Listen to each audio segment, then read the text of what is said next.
All right, so here's one that I really like to do.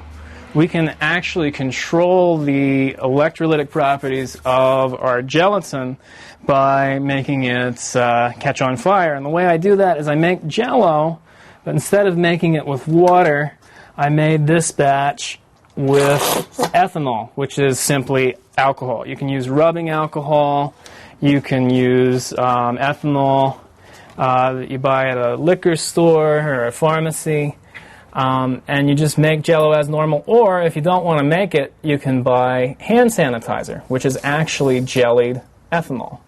So what we're going to do is we're going to hook this circuit up, and it's just going to be like our Jell-O. It's conducting things, but now I'm going to light it on fire.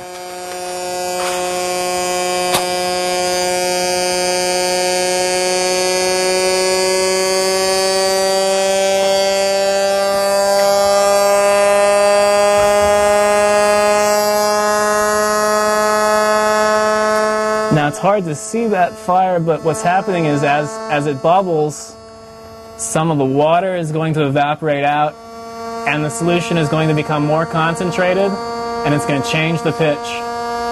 So it's being controlled by the fire right now. The chemical properties are changing due to the alcohol burning off.